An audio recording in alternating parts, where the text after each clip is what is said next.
3, to your left, 2, 3, center,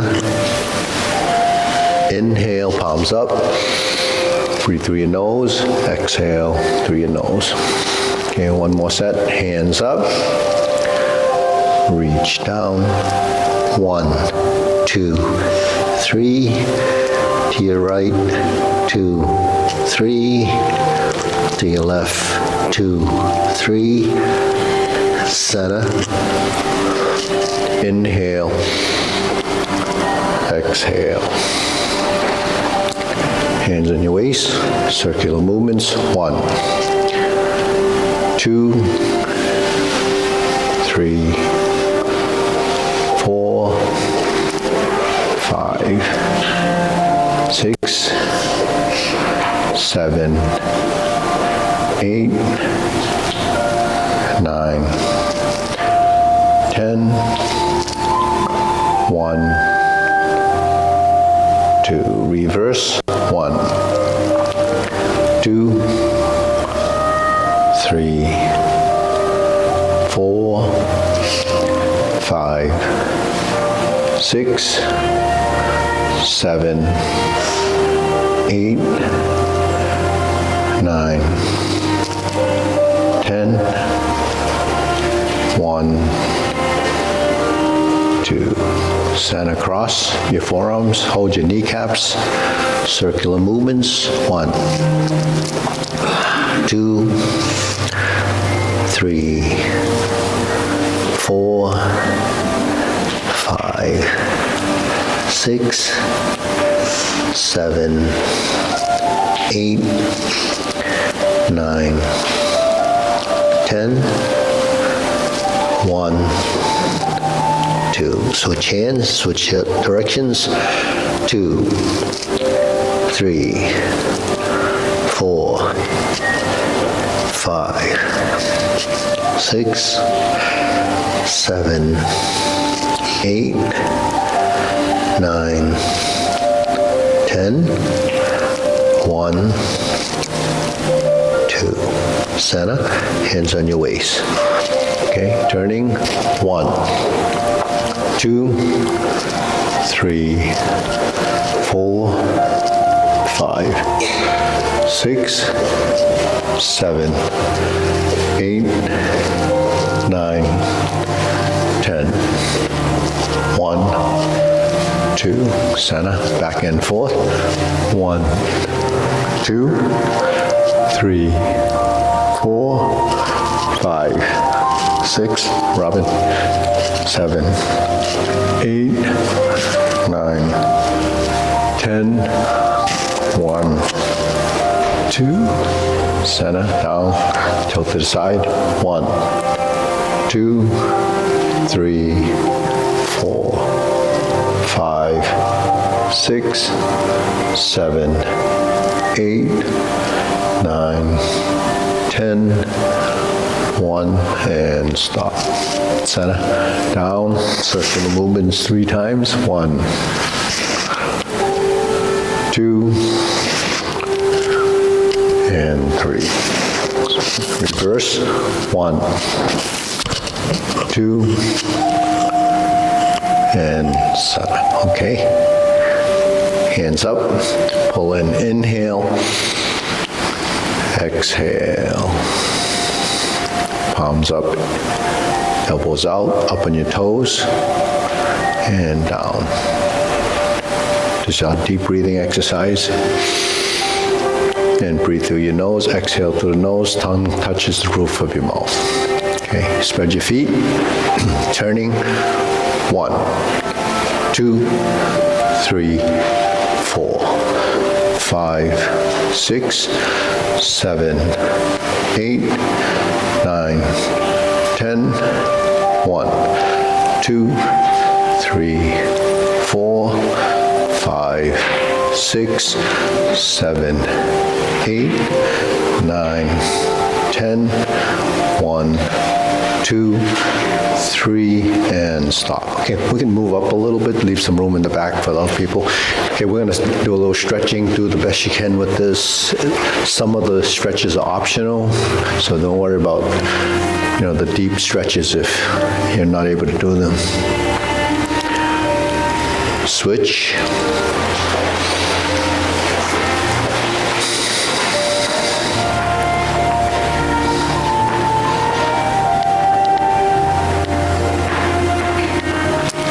Switch.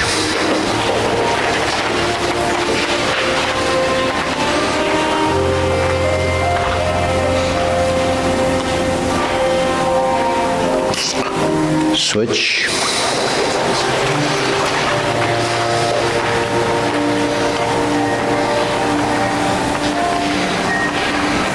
Switch. Straighten the front knee.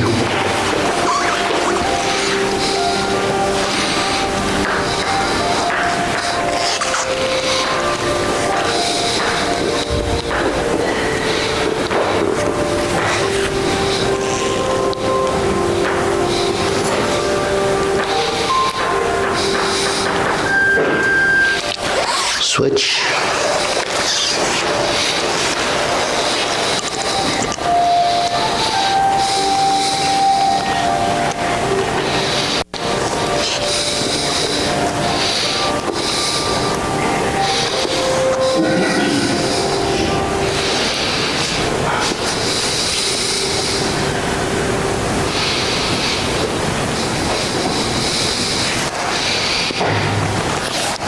Switch.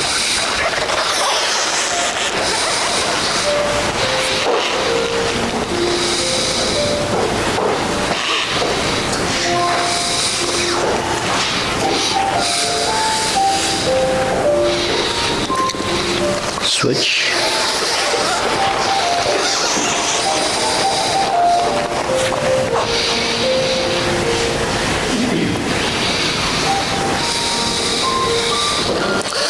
Okay, Sarah.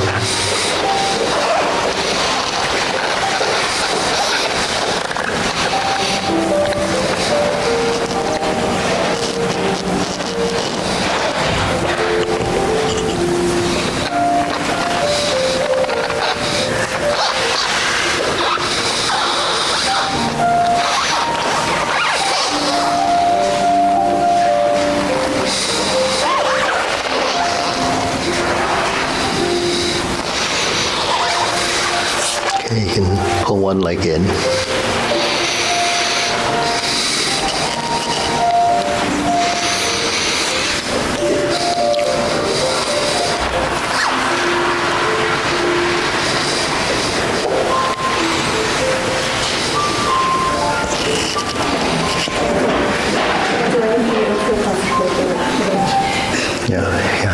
Yeah, don't overdo these if it's, yeah.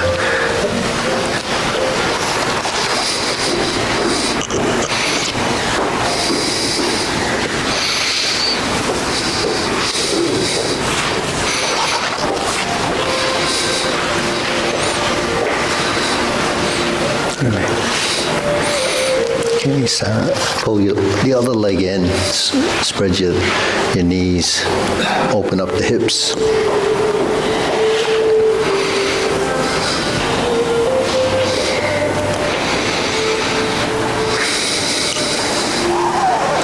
And you can drop one knee and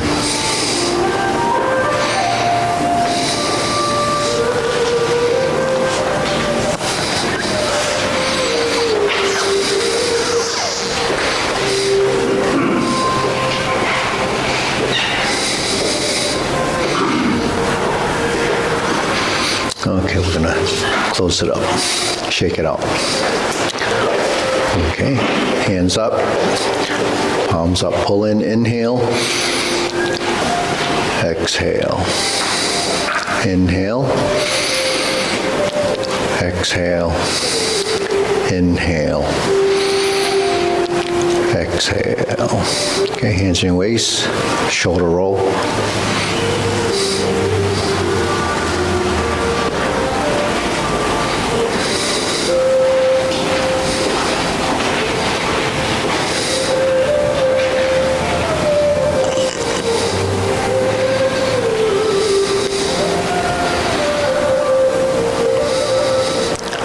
Reverse.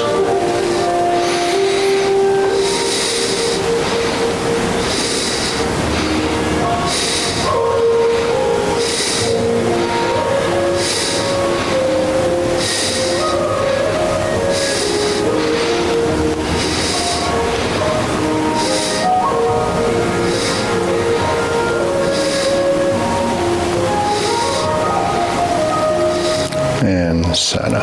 Okay, now we're going to swing the arms, press the rear, release, exhale, release, exhale, release. Now breathe through your nose, exhale, inhale.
And stop.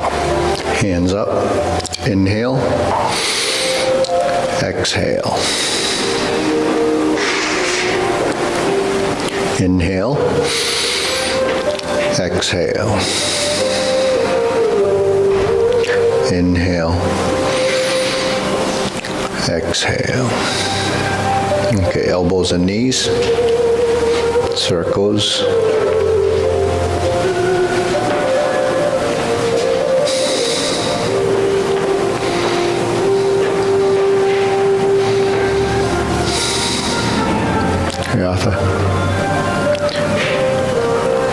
So actually elbows out like this, horizontal, vertical, straighten your knees as you straighten your elbows.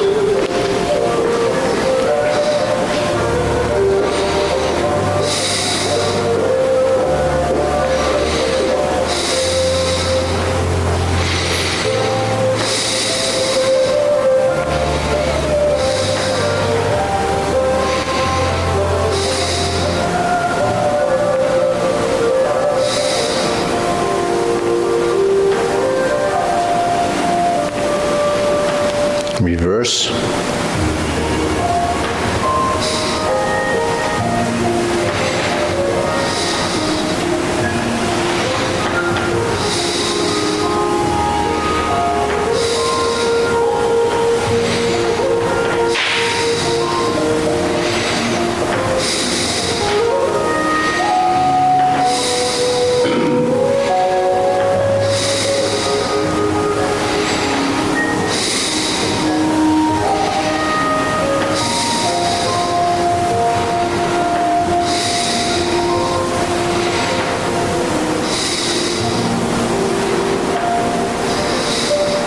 And center. Okay, now palms down from the shoulders.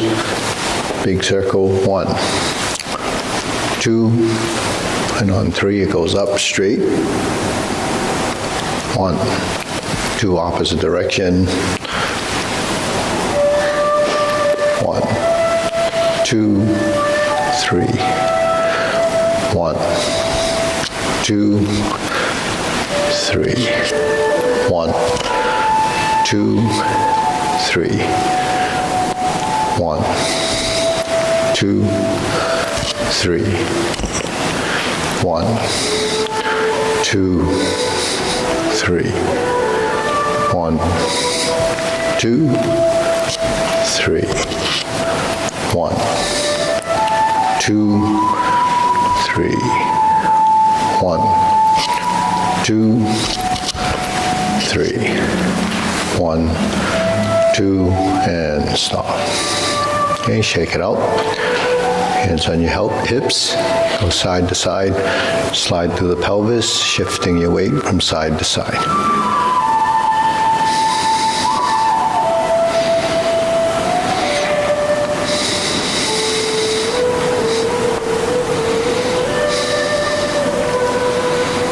Okay.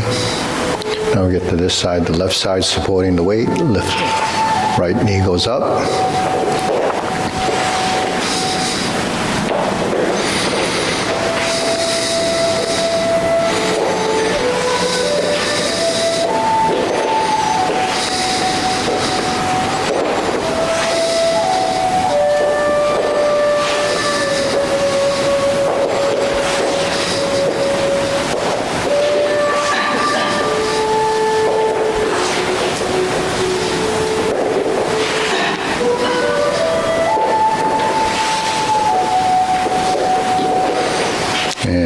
center.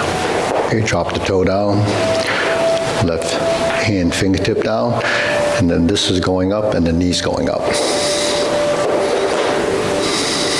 Okay.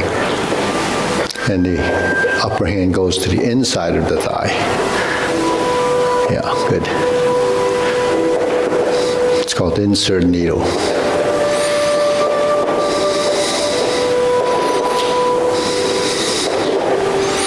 Yeah, so don't reach, just fold the elbow. So it just goes up and down, good.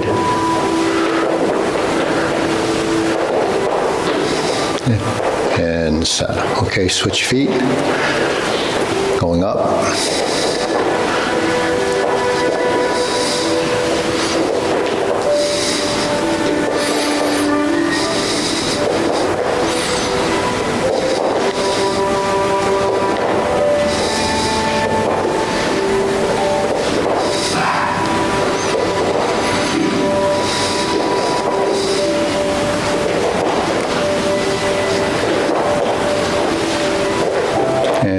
Center. Okay. Set up your feet like this and the arms like this. Okay, then we're going to switch.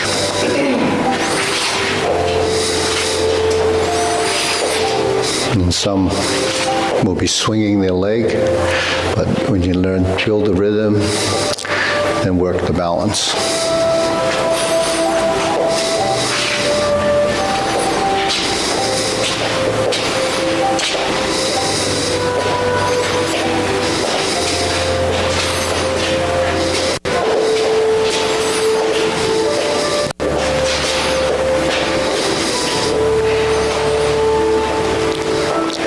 Center.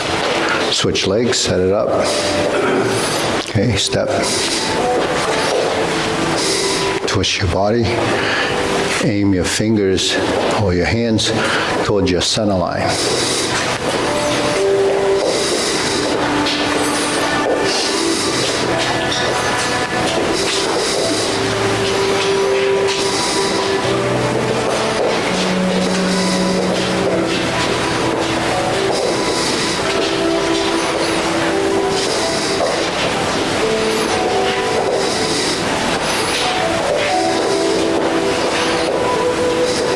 And center. Okay, now we'll go side to side. Hands like this, foot out to the side.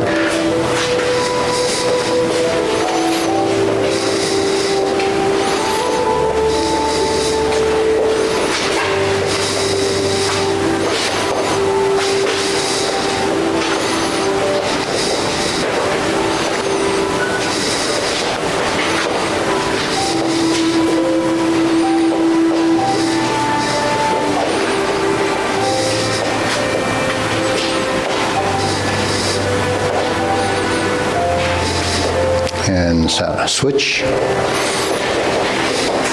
Kick up.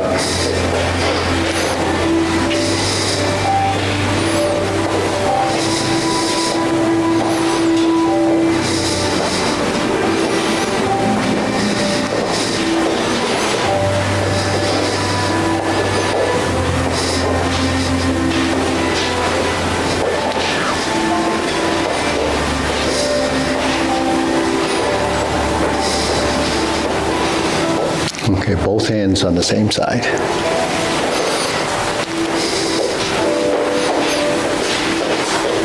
And center. Okay, shake it out. Deep breathing again. Hands up, inhale. And lower.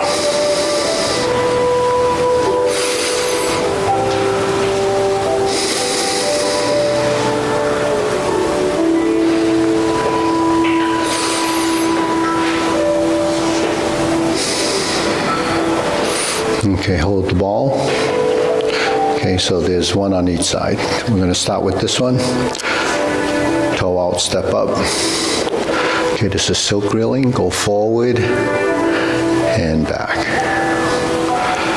Forward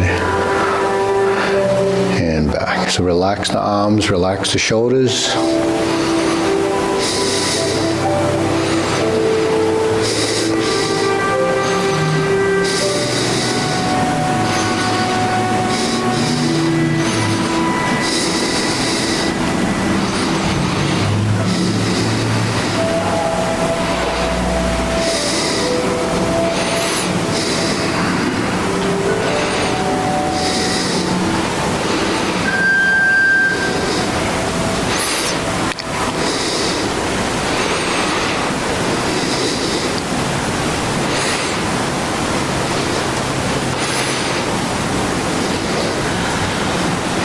So you have two circles. The forward one is a little bit bigger than the rear one.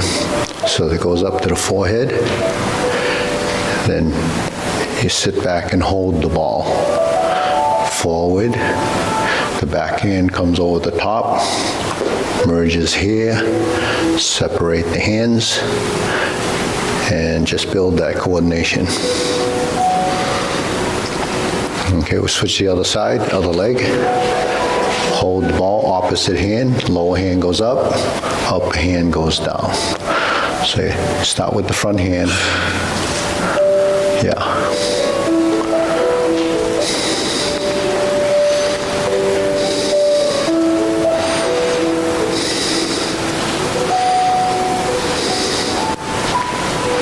Turn your body like this.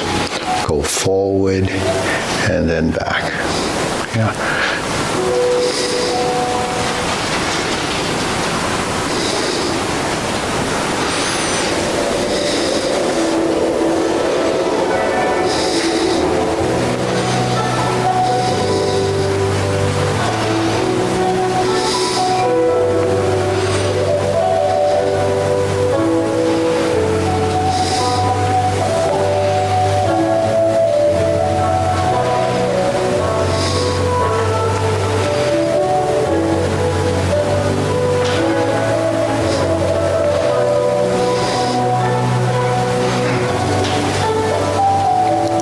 Center.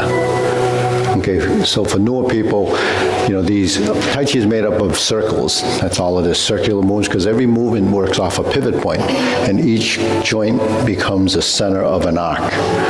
So we make a circle. So the exercise that we do this, like this, it's a circle. One's clockwise, one's counterclockwise, and there's two of those. Then when you go this way, it's the opposite rotation. This is going counterclockwise, this is going clockwise. So those are the two circles we have in this vertical plane, all right? When we do this, which we're going to do soon, there's a circle like this. Then if you reverse it, it'll be like this. Okay. Now if you go to the other axis and the circles are like this or like this. So that's what movements are made up of, those circles. Now if you go to the oblique, which would be on your 45 line, your circle would be going through this movement or this movement. And that would be a circle in the corner, following it like that, right? Now, when we do silk reeling, the circles are like this, right?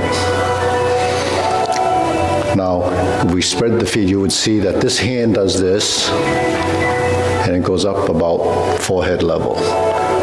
The back hand does this, so the elbow is this size. So that's why it's smaller, that's why this is bigger. Now, we did it just like this. Those are the two circles. You follow? Now, because we're going forward and then backwards, then forward and backwards, the top and bottom part of the circle gets elongated because of the legs and because of the torso. So you're creating a more of an oval shape or a hot dog shape. So it's more long and forward. So the coordination that is required to develop that is from doing it. But you have to identify those two circles, whether they're like this or like this, right? So when we do this, that's that circle, right? Just that it's dialed down to a smaller motion. So what changes is timing. The synchronization of one is up, one is down, one is up, one is forward, one is back, one is up, one is down. So that synchronization is the timing in your movements. So when you look at your body and you consider each joint as a gear, then you're moving the three joints here, the three joints here. The legs are those three joints in the lower half. and is tied through your torso. So your torso becomes a critical part of connecting the upper body to the lower body. So the whole premise of practicing, Tai Chi or integration of body is to develop coordination, fluidity.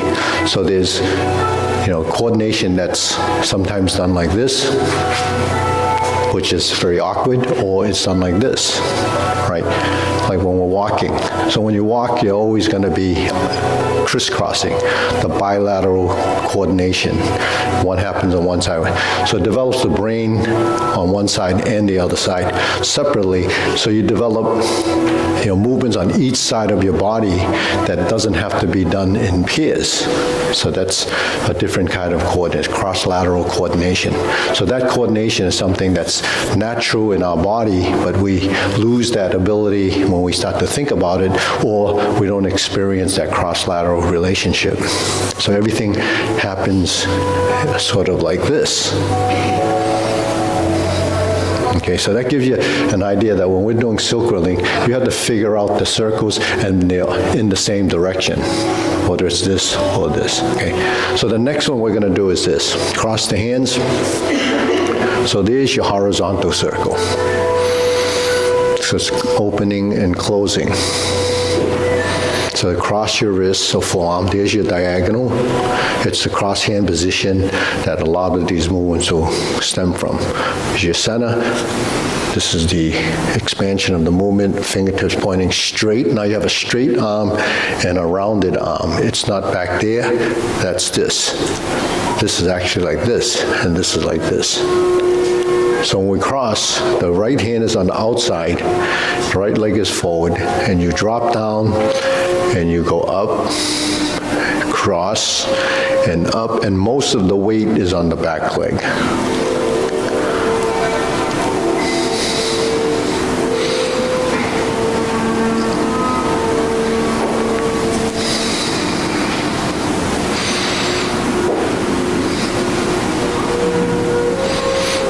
When you open and close, just expand and relax. Expand and relax, just let go. Now you have to actually use gravity as the force that drops the body. So when you drop your body, release the tension and let it go. So that's the premise of sinking. Okay, shift other side. Open. So now your left hand is on the outside and the left foot is forward.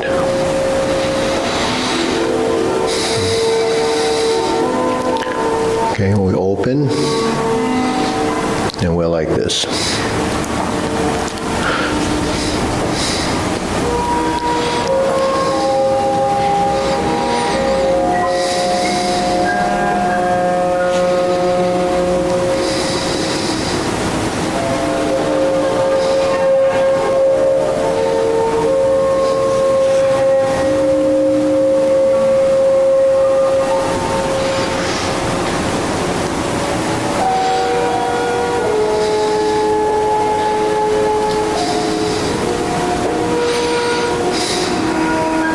Center, okay?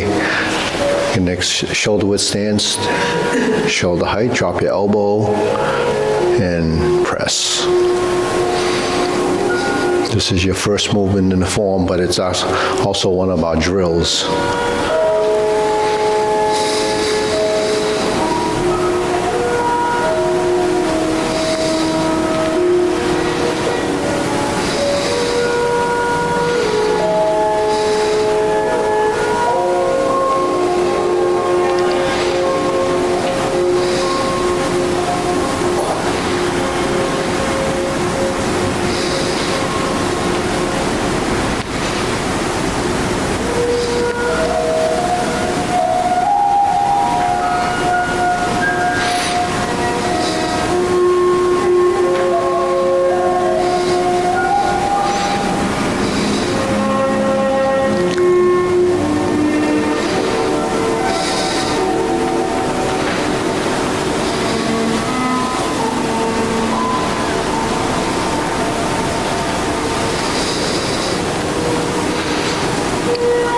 This is sinking your elbow and relax the shoulders.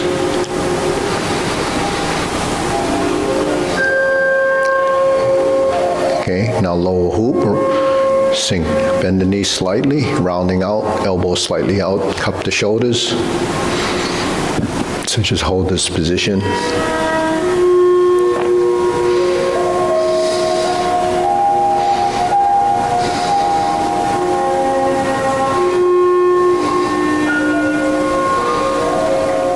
Okay, moving to the shoulder height. So this is our circular or hoop position. So there's 3 levels of that. That's a low one, shoulder height, and it would go to forehead level. But in this, we just go up to the shoulder and then we'll revert to the next position. Elbow down. So this is your triangle position or center line position where the fingertips of you will pull the fingertips together. You will see you're forming a triangle. Okay, you drop the wrist back, relax the wrists, cup the hands, knees slightly bent.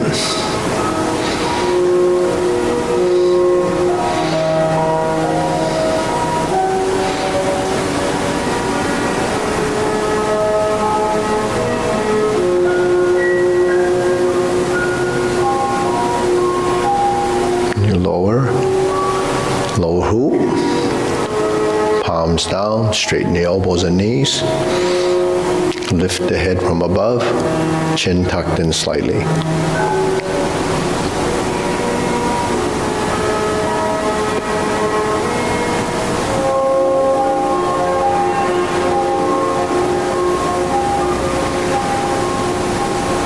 Okay, pointing the fingertips down, lift up.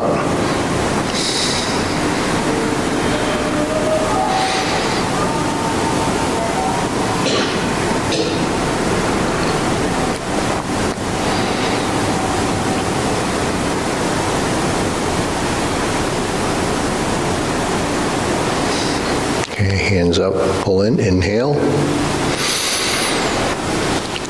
exhale, inhale, exhale.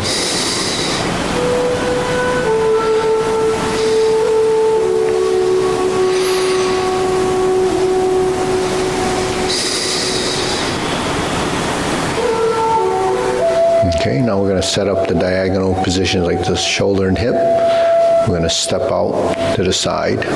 This is a stance, and we're going to go back and forward, right? So this is sort of like silk grilling, but here we're going to separate the hands as the palm face each other, and this is called diagonal flying. So now we're working some postures. So this is what you have to identify, the name of these postures. This is diagonal flying. Just do a few of each, and then we're going to go to pot the horse's mane. Now we go back to the hold the ball position. Spread the body open through the back. This is in front of the forehead, palm facing you. That's pot the horse's mane.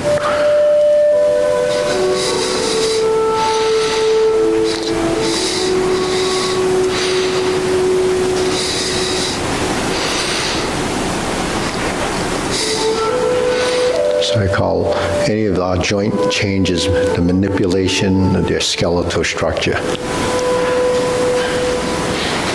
So that's all we're doing is moving our joints.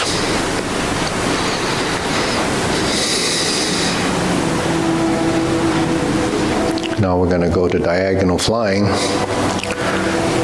and then slant backwards down, hold the ball, pot the horse's mane. Okay, we'll go to the other side. These are setups, setting up your position, diagonal flying. So more angular, more linear, and more thrusting.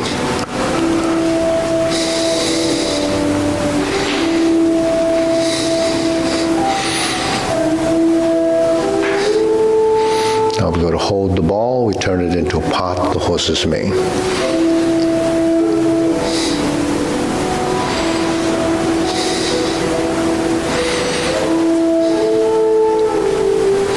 Sit back and hold the ball, move forward, and open the arms. to set up again, go to diagonal flying, and we stroke down and combine it with pop the horse's mane.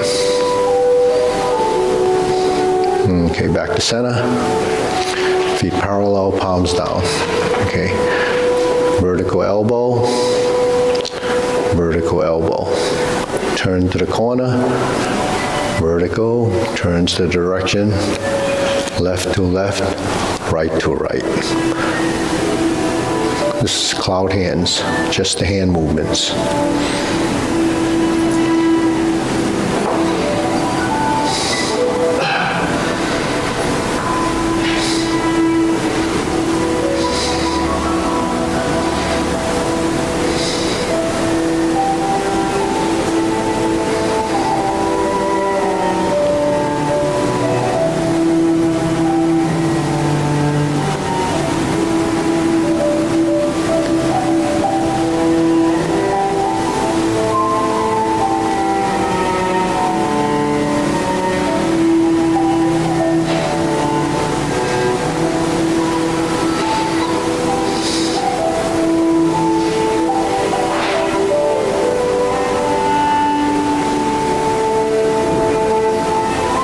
Okay, palms down, lower hoop again. Now we're going to go all the way up. Turn the palms out.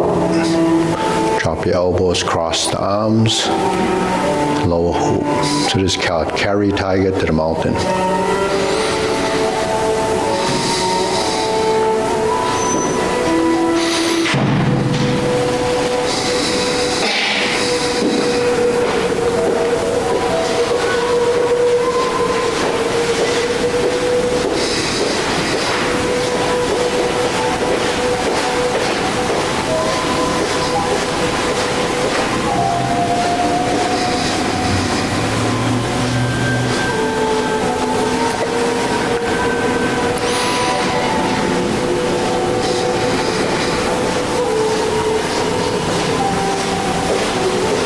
Okay, one more time. Lift up, palms out.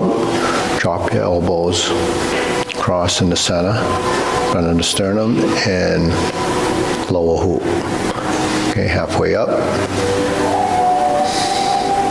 Infinity sign. Let's divert and block. Okay, try to work it through the elbow and the shoulder. Control the elbow.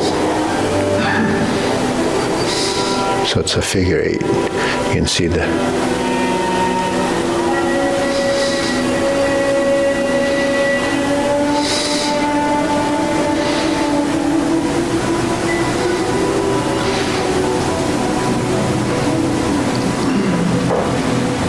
Okay, next, bring the hands down, palm up, roll your wrists and elbows, and punch. So this is forming the fists and punching.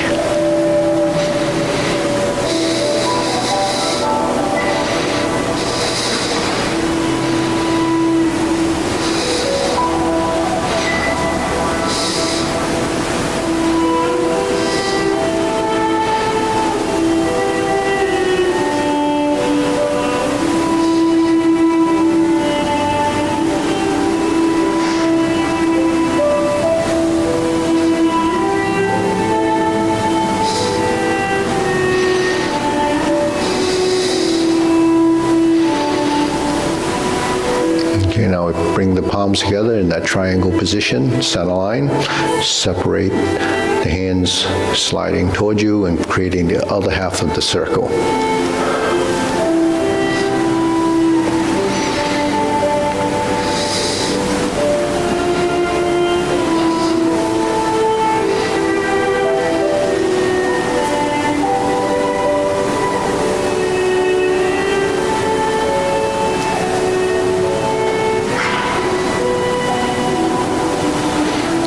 Okay, center, extend, turn, draw. So this is draw the bow.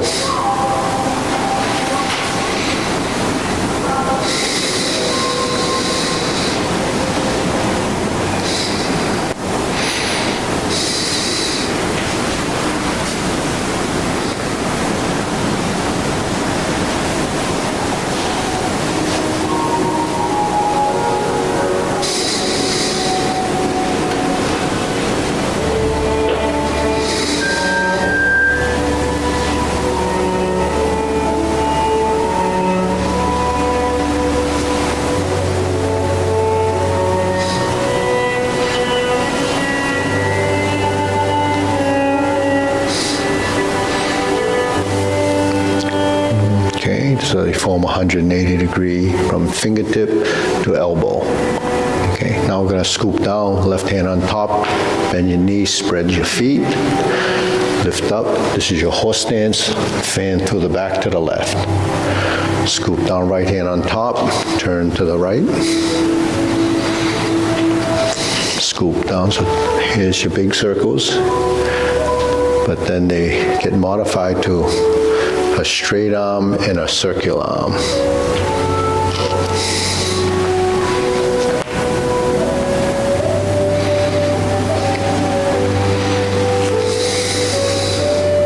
And this ends up in front of the forehead, palm facing outward and palm facing out. Turn the body, scoop down, lift up, elbows up, spread the hands. It's called fan through the back.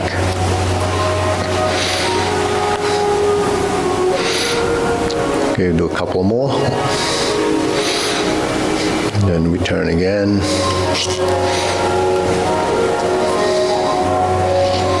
Okay, next we go to shoulder width stance. Raise the left hand right through center.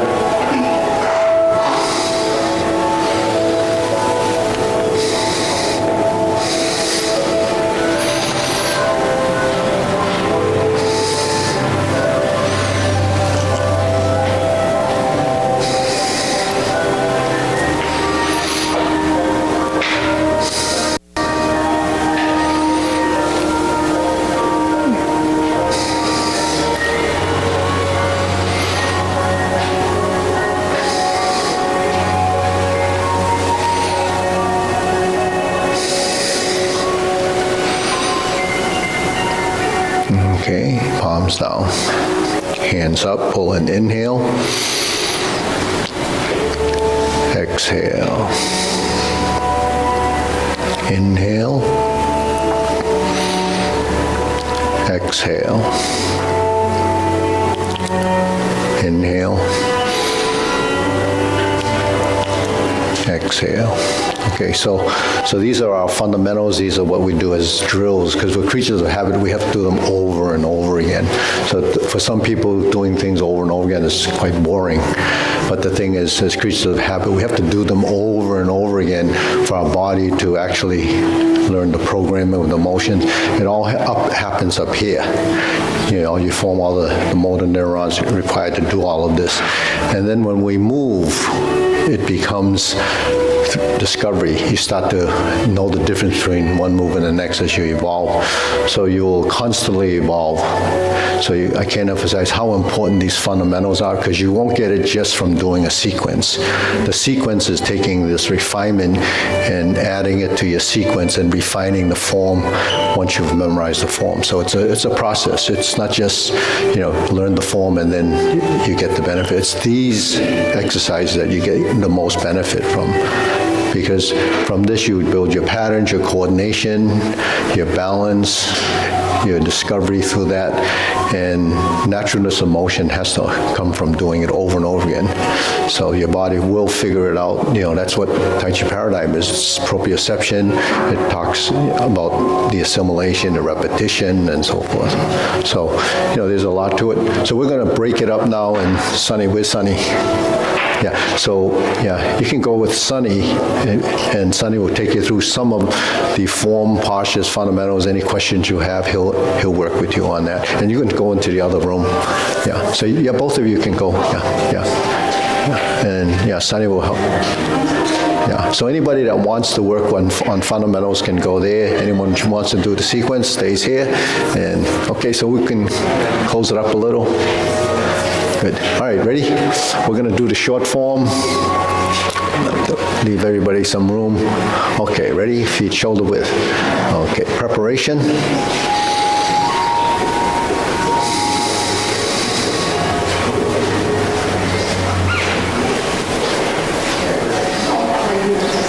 Sit back and turn the corner. Flip your hands, stroke down. Grasp the sparrow's tail. Forward and back. Forward. Push, hook your wrists and turn. Single whip. Draw across, hold the ball. Shift your weight, diagonal flying. Shift your weight and step up. Press forward.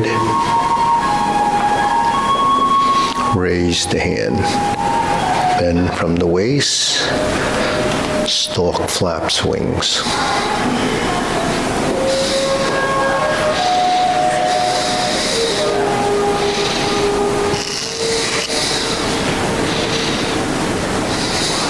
Second brush knee.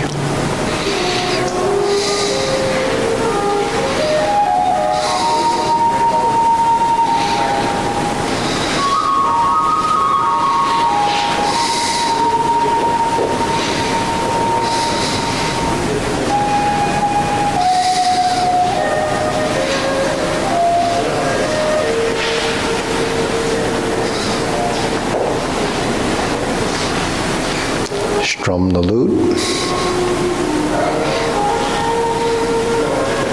Close the door. Form the fist.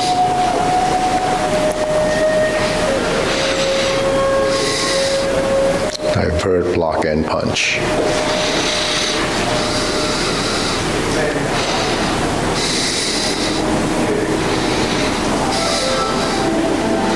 Sit back, stroke out, fist under elbow.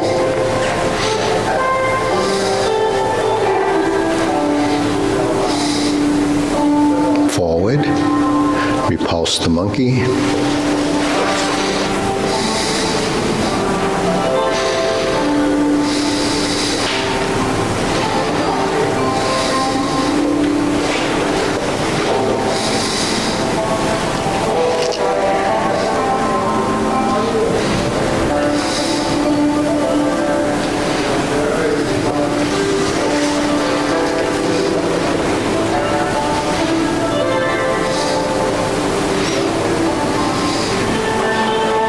Step up, diagonal flying, sit back, insert the needle,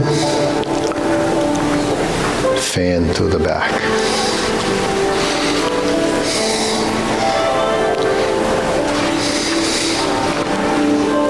Stroke down,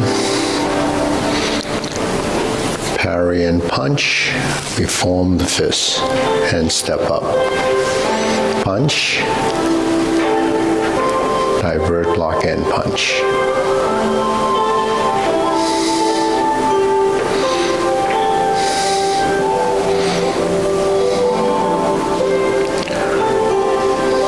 Carry tiger to the mountain.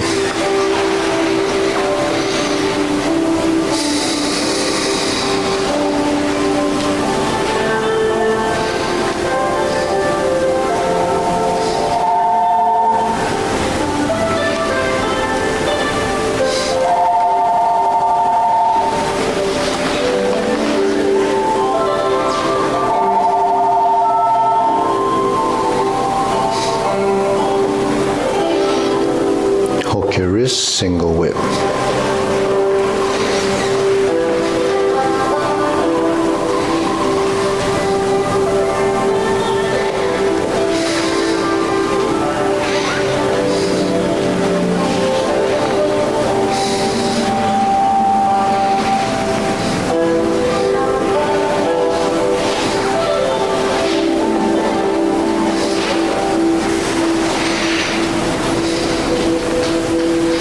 Cross over.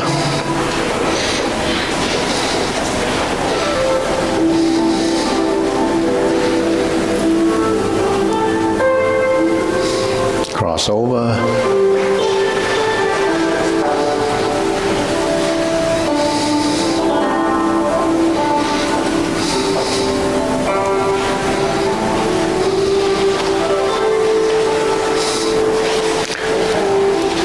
Cloud hands.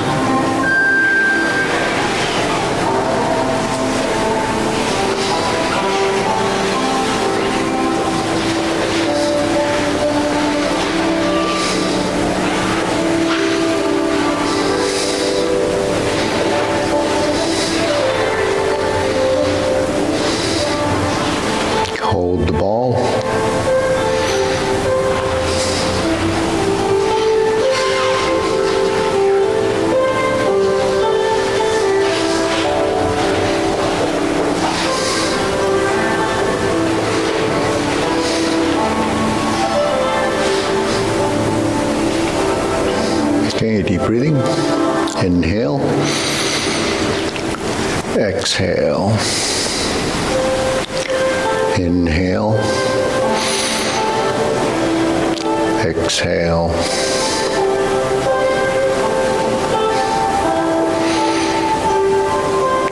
Exhale. Okay, good.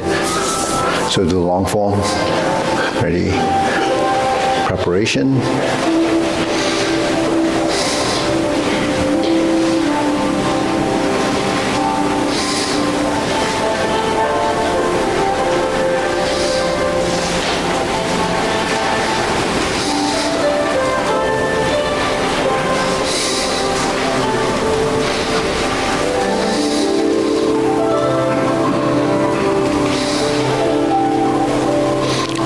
Single whip.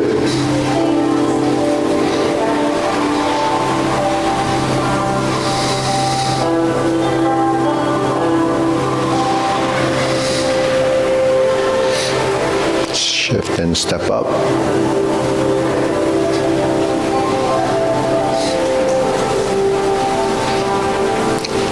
Stalk, flap, swings, first time. Then we're going to turn. Same sequence, brush knee 4 times.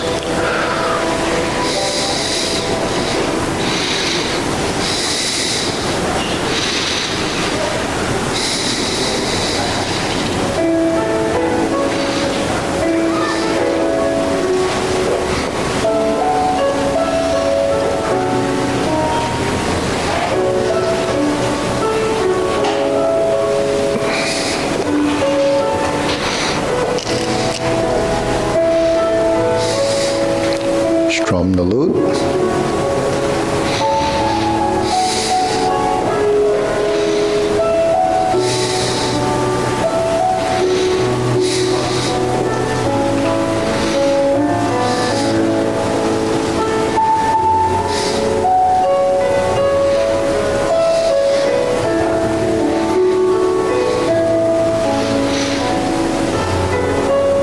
Carry tiger to the mountain.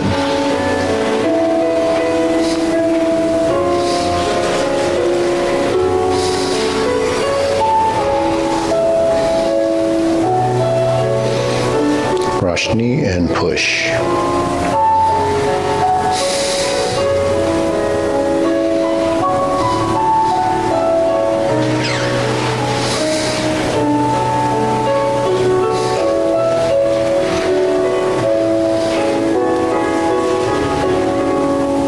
Grasp the sparrow's tail. Single whip, no oblique. Turn, side mirror,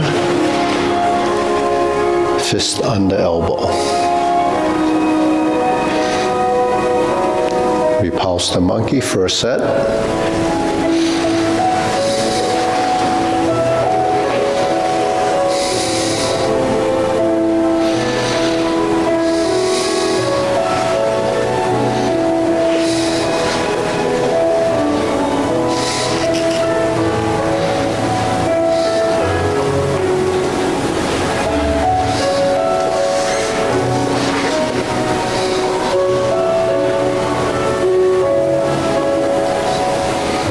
Turn, carry tiger to the mountain.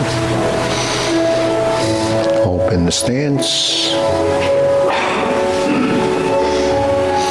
Hold the ball.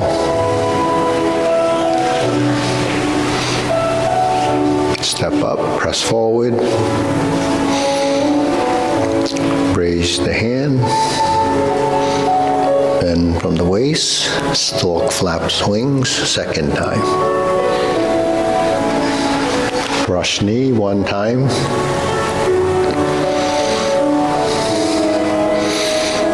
Insert the needle. Fan through the back.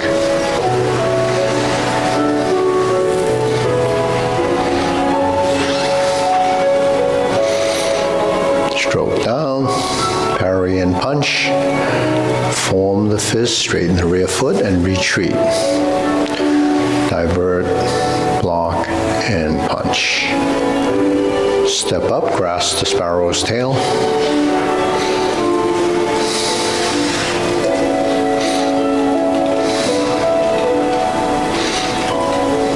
Single whip. And we begin first set of cloud hands.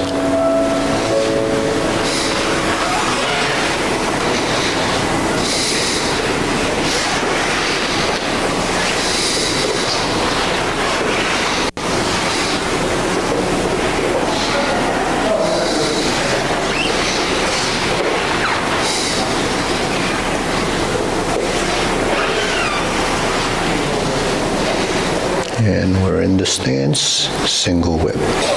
Now we turn, set up. I'm going to do our first instep kick, which is on the right side, toe out, toe kick. Set up the left, put it on top. And we're going to go, oh yeah, not yet. Turn, heel kick left.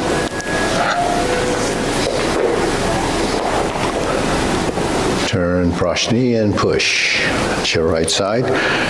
Toe out, go to your left.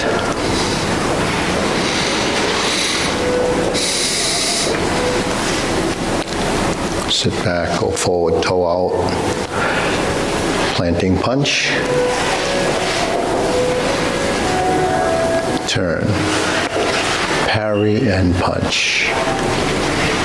Step up.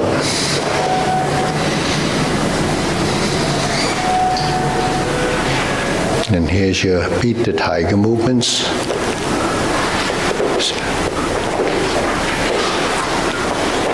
Lifting up and turn.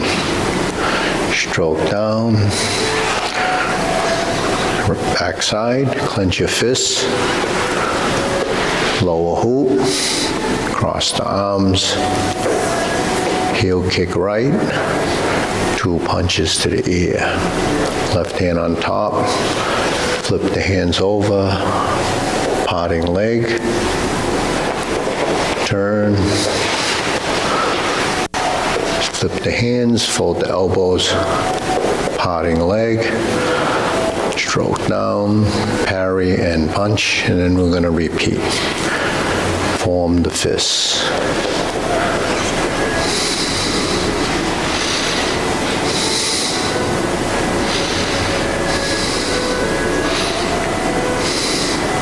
Leopard and tiger, springs to mountain. Bring the hands down, carry tiger to the mountain, second set.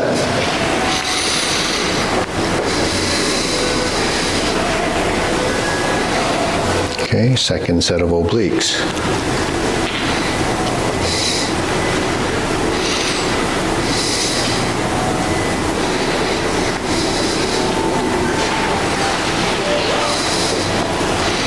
Brush knee, push left.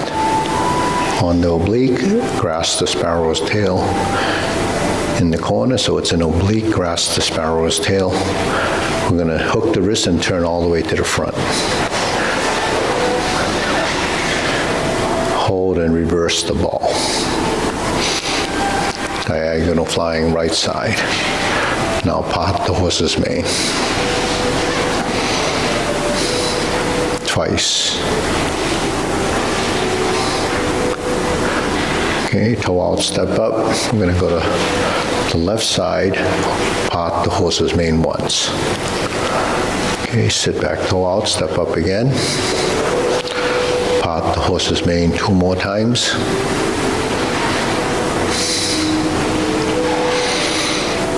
And 4 corners.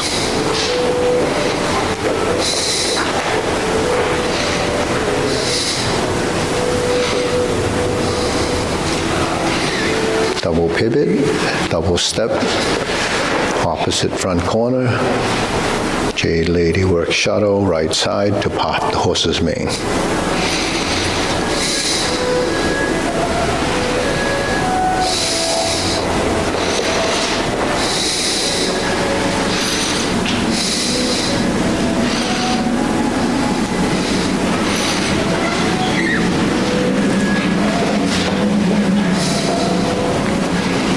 Jade Ladybird Shuttle. Grasp the sparrow's tail.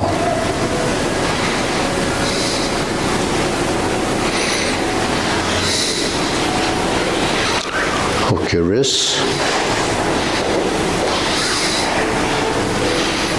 Okay, hold the ball. Shift diagonal flying. It's like a diagonal flying. It's cloud hands.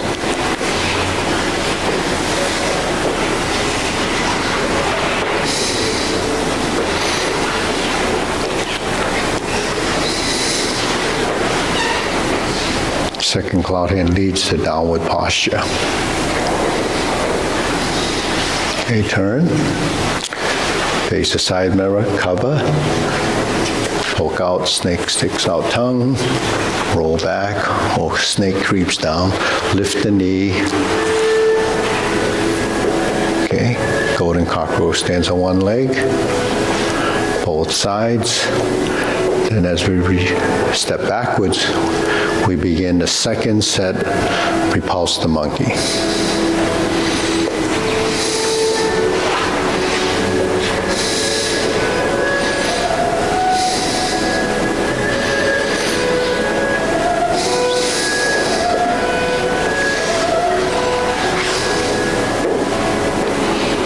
And we carry tiger to the mountain. What's the twist step? It's the second time there. Open the stance. Hold the ball. Shift the weight, diagonal flying. Shift the weight and step up. Press forward, raise the hand. Bend from the waist, stork flaps wings, the third set. Okay, and then turns, we do a brush knee one time. Insert the needle. Step forward. Fan through the back. Turn. Parry and punch. Step forward, form the fist and punch. Divert, block, and punch. Toe out, step up, grasp the sparrow's tail.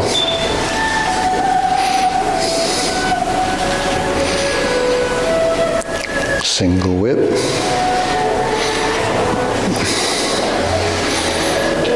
Hold the ball. And we go to the third set of cloud hands.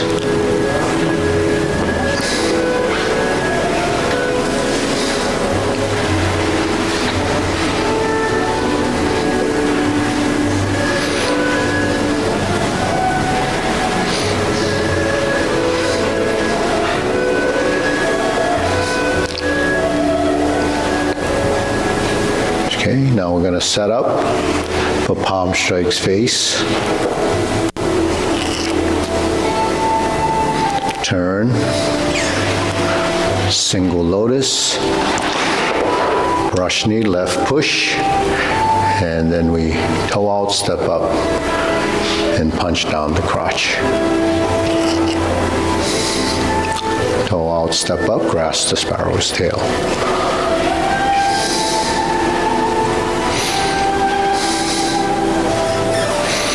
Hook your wrists.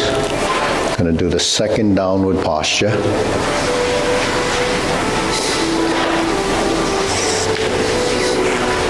Hold down. Step up to 7-star. Retreat and ride the tiger. Step up left side. Get your left foot forward. Palm strikes face. Turn and switch the hands through the inside motion. Drop your hands, double lotus. Draw a bow to shoot tiger. Palm strike face second time, like this anyways. Here's several of them. Parry and punch. Set up. High pat the horse. Step up, grasp the sparrow's tail.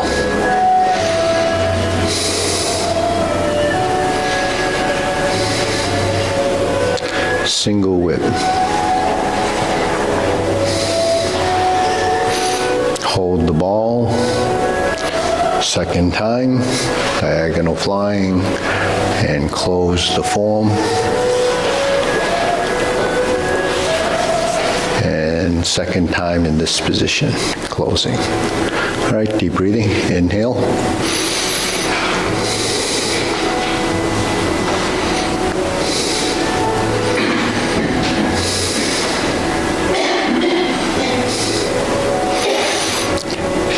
So what's the takeaway from doing the form and identifying the parts? It's just getting more familiar with the sequence. So, and I mentioned that it's like doing the form twice. You can see the repetition. But then, when does this happen? And a lot of times you say, well, I get the single whip, so what happens next, right? So there's 3 sets of cloud hands. You could use those as guidelines. After the first set, you do the kicks. After the second set, you do the downward posture. After the third set, you do the palm strikes face. Okay, so then where else are there some identifiers? Well, repulse the monkey is here, and repulse the monkey happens after the golden cockroach stands on one leg. Repulse the monkey is going backwards, yeah. So the preceding motion, it's either fist under elbow or, yeah, golden cockroach stands on one leg. So then there's another section that's kind of leads you, and that would be the twist step carry tiger to mountain. That leads to the insert needle fan to the back. So anytime you're going to turn to this and open the stance, you're going to have the second, well, you're going to have another set of fan through the stalk flaps, wings, and that goes to the insert needle section. So those sections are always, done the same way. So that's why, once you can identify, because when you first learn the sequence, it's just run on. You don't know where it begins. Well, you know where it begins and you know where it ends, but what happens in between? If I say, okay, what happens? So now you can kind of get an idea that, well, like if you were just coming into the class and you were there in the middle form, in the beginning, you can't jump in. You won't know where it is, right, where they are. The thing is, when you kind of identify it, then you can say, okay, that's what's going to happen next. But it actually come to you, and, like instructors, generally, when you in the middle of form, they get interrupted, they come in, they know where you are in the form. It's just part of the knowing. So then,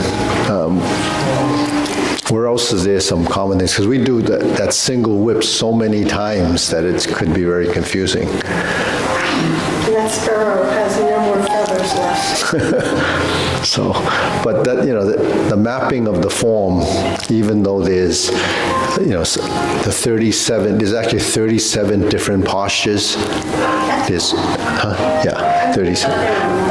Well, it's 100, and theoretically they call it the 108 movement form. But, there's both sides in some of the postures. Grassless sparrow is still only on the right side. Park the horse's mane is on both sides. Brush knees on both sides. Your kicks, kind of a balance in the front, the 2 kicks, but a lot of those, like the parting legs or the double lotus. The parting legs on both sides, double lotus and single lotus, it's only your right leg, right? When you do the divert, block, and punch, it's only your left divert, block, and the punch. But the thing is, when we do this, you do both sides. When we do this, you do both sides. So the drills help you develop the other side, sort of. Yeah, right. Part the point head both sides. Diagonal flying, we have both sides. But when we do the oblique, which is something maybe people haven't noticed, that the first oblique, we're in the oblique single whip. The second oblique, we turn back to the front. And then we do a reverse to ball and a right side diagonal flying. So most forms don't have, other traditional Wu style doesn't have a right side diagonal flying. We have it because we pass through the oblique, because if we were here, grasp the sparrow's tail, and we went to the oblique, you actually would just go right into part the horse's mane. They don't have that piece there. So that's, one of the stylistic sequential differences that we have with the other Wu style. Because Wu style is the style that we do. It's a derivative from the Yang style, which, it's pretty popular with the 24 movement. But, so each style evolves separately or differently because of the people running, their lineage or their style. So even though it's sequentially like 99% or 98% the same, if you were just to read the text, it veers off with transitions that ties it. So the end position is the posture name.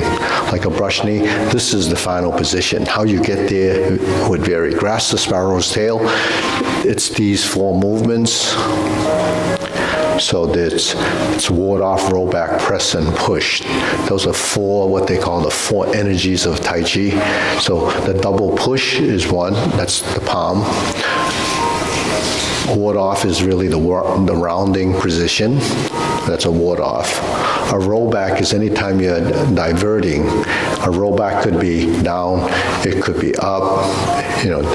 That means, like in J-Lady Work Shuttle, that would be a diversion. And then a press is a joining of the hands, like 7 stars, a press, palms together is a press when the hands join, right?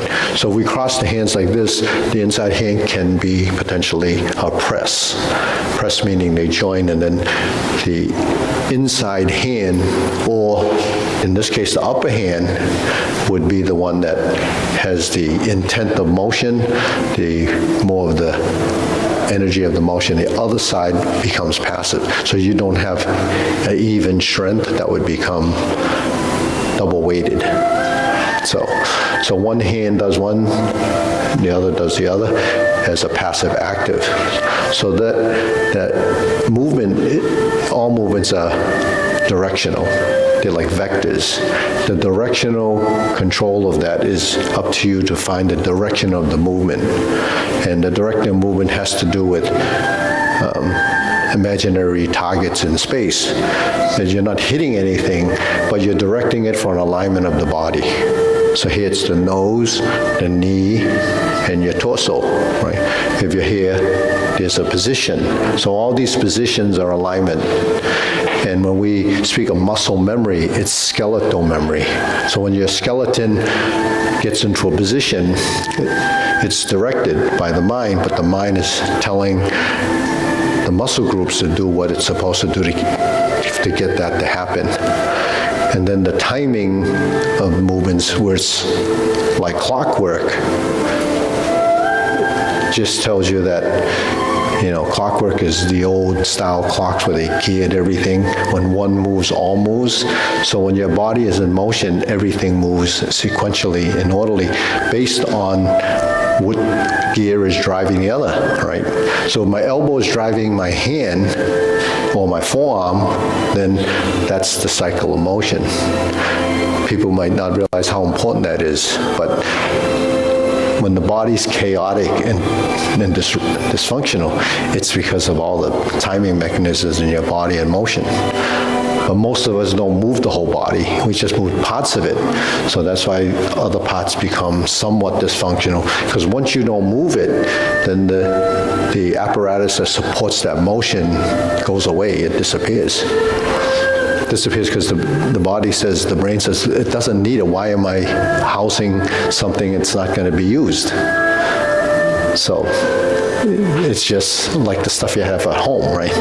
Eventually you're going to throw it out, but you're holding on to it for whatever reason. So the body and the brain, it's like the computer guys, you defrag it, or you have to get rid of the trash. You got to empty the trash once in a while. So the body actually does all of this stuff. That's pretty amazing.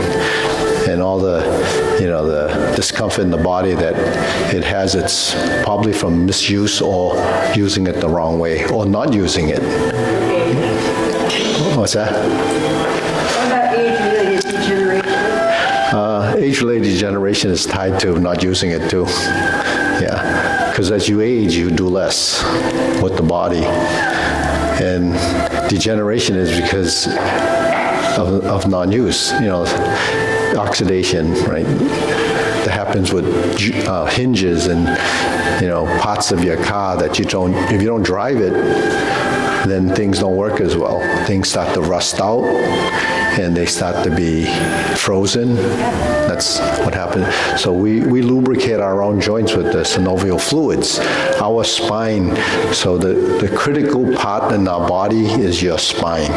That most people, once the spine has problems, then everything else doesn't matter, right? If you have a pain in your back and you can't move, then and you're bedridden, you give up on everything, right? And the muscles atrophy in 9 days. It just takes 9 days for your muscles to atrophy.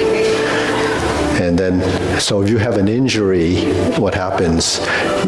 You don't move those areas because your body won't let it. That's proprioception. Proprioception is a defensive mechanism, and it alters your movement. And if you alter your movement, what happens to the side that's not being activated? Atrophies. And then you have an imbalance in the body. So that's why everything that we do, the balance and motion comes from utilizing our body, shifting the weight, those are the systems that we have, and we have to keep them, working. It's neurological, it's your muscles, it's circulation, it's cellular, and, it even affects your hormones. And you say, well, how does that happen? Well, it's happening because your system knows how to balance itself. And if it's stressed, it creates hormones that's not good for you. And just, so, why do I kind of know these things happen? It's because I've been doing this so long, and because I've been doing this so long, it's not that I got that understanding first. I got the Tai Chi first, and I always wanted to know why things are happening or why it works the way it works. So I look into it. So if there's science or technology or something that they talk about, but it's usually not for Tai Chi, it's for something else. It's for something else, because most people that do research on the things that I'm talking about don't do Tai Chi. They don't even know what we're talking about, right? But the thing is, when it comes to balance, it comes to shifting of weight, comes to stretching and flexibility and joint health and spine health, they look at it as one separate thing. But everything that we do in our exercises supports everything they're looking at. But they don't tell you that this is what you need to do. They just say, this is what's happening, but you have to figure out what it's going to do. So, one thing is to take a medication or, something that just takes away the symptoms. It doesn't go to the root cause of it. And the root cause is generally your body is not working the way it's supposed to because you don't take care of it. So that's just the movement and exercise side of it. Then you have the nutritional side of it. So on the nutritional side of it, when I was in my 40s, people would ask me when I opened the school, they said, so do you have a special diet? And I said, no, I don't. I eat everything, But then as I got older, and I started realizing how important nutrition is. So now you have to figure out what you should be eating and not eating, right? But one thing I've never really been a fan of is sugar.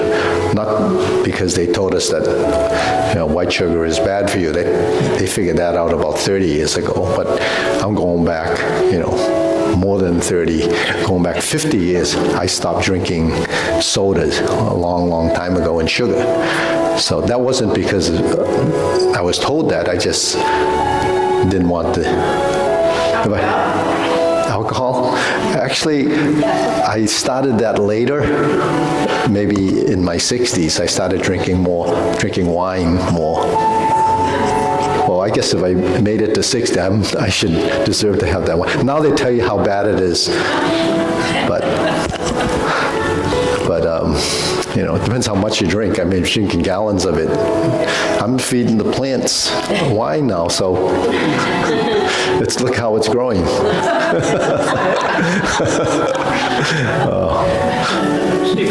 Yeah. So there's a press, where else is the press in the Anytime you join the arms, it's a press. If I go like this, it's a press. What's that? It's so prominent in the Yang form where, in the Wu form, we don't say press, you know what I mean? So press is the idea. It's a concept of structural integrity and position. So if I go like this, it's a press. If I'm like this and I go like this, but if I'm like this, that becomes a press. So the press is the gesture of putting your hands together and then joining them so you're like this or you're like this. When the hands go, if I go like this, then it becomes a press. It's a combining of the right and left side so that one creates, the reason why this press is the structural positioning of this is because when I push from here, my force comes from the ground through the body to here. This hand actually is only good like this, and it doesn't have any support here. So from a mechanical side, when you put your hand here, this comes the truss, like those angular pieces there to create the structural integrity of this. Now, if the force comes to here and you exert here, this is just what is transmitting the force. It's not the palm strike, it's this, you see. So the stress or the truss, so our arms are like this, okay, and you push, I'm using muscular strength here. If I relax like this, now if I go like this and you push, now you feel strong. But because my body's like this, it comes in. If I turn like this and push, now you feel the strength comes and it can come forward and more, you see. So this becomes the active part of the passive motion. So in your movement, it's always going to be active, passive, expand and contract, go right, go left, go forward, and go back, up and down.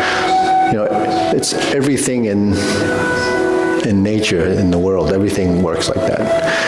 All the switches and stuff that you have to turn on, those are just like the way a switch operates. The synapse is like that. It's either on or off.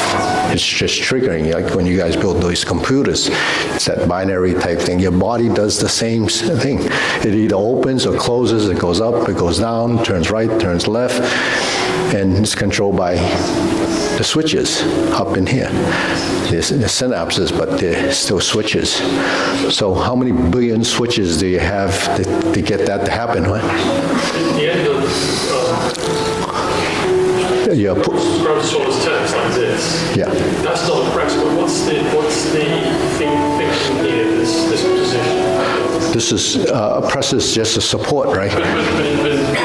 So if my hand was like this, okay, and I put on my finger, okay, go like this, press, right? You feel, okay, if I put one finger there, you feel it? Mm-hmm. That's a press. I'm just using one finger, right? You press, push.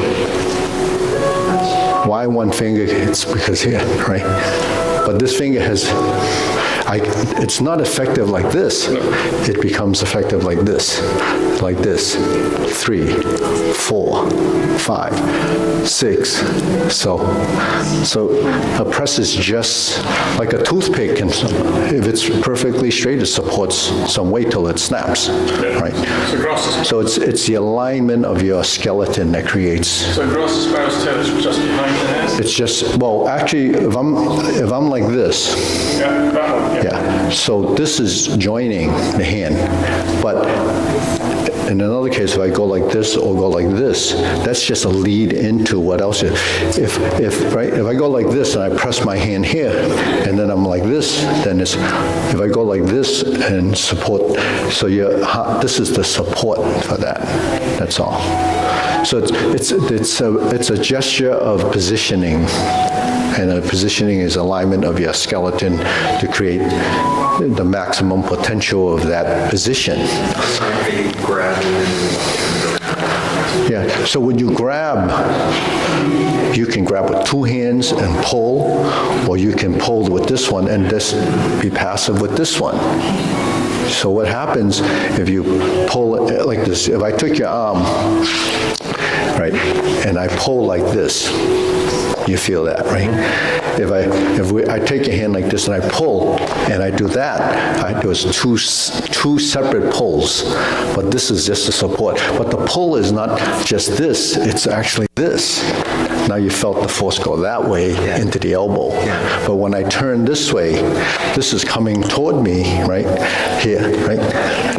Okay, now when I turn, you see the directional change here? And now when I turn like this, so people can see, if I'm pulling like this, and I push like this, and I do like this, now you see that I did this. Right, so what happens? It becomes this. Like it's for the elbow. So you pull down and you turn, and then, so every position is, it's, well, the elbow, this is just the position you turn to create forces. When you pull down like this, then it becomes this. That's where the break happens. Yeah. You don't try to break the bone while you have the bone. You have to break it when you have the joint. So the joint is where it's the most vulnerable. The nerves, the ligaments, and tendons are there. Now the reason why it's hard to just break a joint is because there's a resistance there, so the muscle tension. So a strong person, it's going to be hard to break that joint. It's like, and size does matter. Like, try to break the joint on a turkey leg versus a chicken leg. And the sparrow, don't forget it. It's just, poor sparrow, grasp the sparrow's tail. All right. Okay.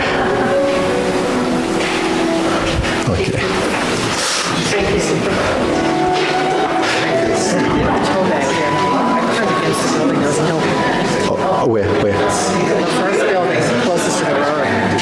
Front? Which building? Next door? That building. Oh, this. Empty, is that boarded up, that one? Oh, that's okay, yeah. Okay, I just wanted to know. Oh, that's way down in the corner. Yeah. Yeah. You saying no, or you're going to go to the closest? Not today. Today's Tuesday. I go Thursday.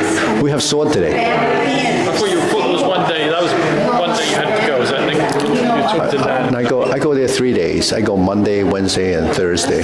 Right. Yeah, but the Wednesday we don't have class in the morning. Thursday have so at 10:30 I leave, and then on Monday I don't have class here, so I go there. Yeah. So Tuesday is full sword and another Tai Chi class. Oh, hi. Yeah.